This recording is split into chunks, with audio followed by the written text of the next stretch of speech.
Ah, la vie de château, qui n'en rêve pas? Pour tout vous dire, ce n'est pas de tout repos. Il m'en a fallu des transformations avant de devenir ce centre d'art contemporain. Ma reconstruction fut achevée en 1898 grâce à Gaston Le Breton, homme de lettres et collectionneur d'art, et à l'architecte Lucien Lefort. La simplicité de mes lignes, mes jeux de symétrie et mes références à l'antique font dire de moi que je suis de style néo-Louis XIII, une mode architecturale du début du XVIIe siècle.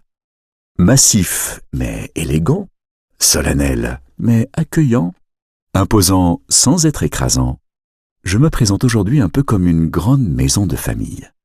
Vous pourrez me percevoir du bout des doigts en vous aidant du pupitre installé près de la chapelle. Mon bâtiment principal est constitué d'un long rectangle couché à 2 étages et d'un rez-de-chaussée surélevé. 3 pavillons rectangulaires en avancée ont remplacé mes anciennes tours aux angles et mon donjon au centre. Sur ce dernier, un escalier cintré en pierre mène à la porte en arc de cercle de l'entrée. Le graphisme moderne de son mouchard habillé de verre et de métal rappelle un enchevêtrement de branches et de troncs. Sur le fronton sculpté qui l'entoure, la devise latine Omnia Pro Arte, tout pour l'art, s'inscrit sur 2 feuilles d'acanthe d'inspiration gréco-romaine. Mes toitures d'ardoise s'élèvent comme de grands trapèzes pentus. J'avoue une petite coquetterie. Chaque extrémité est couronnée d'épis de faitage ressemblant à des candélabres fièrement dressés vers le ciel. Ces ferronneries d'art sont l'œuvre de Ferdinand Marou, à qui l'on doit aussi les grands portails qui se trouvent à l'avant et à l'arrière du parc. De hautes cheminées viennent achever l'ensemble. De nombreuses doubles fenêtres aux huisseries rouges s'alignent avec symétrie.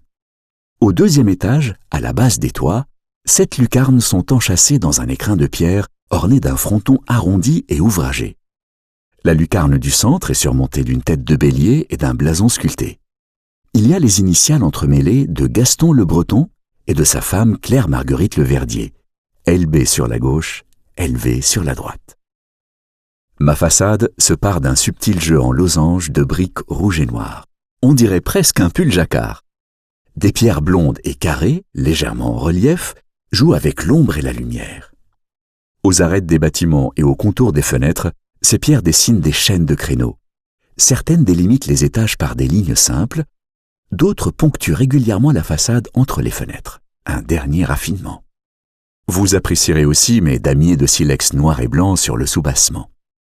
À l'arrière du château, l'agencement des silex encadrés par des briques rouges rappelle l'influence architecturale normande.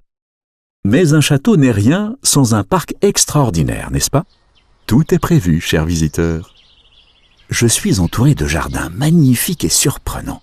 Je vous invite donc à les découvrir au gré de vos envies et vous souhaite une belle visite.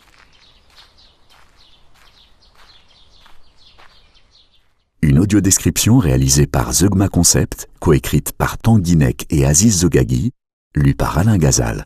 Montage et mixage, François Desvages.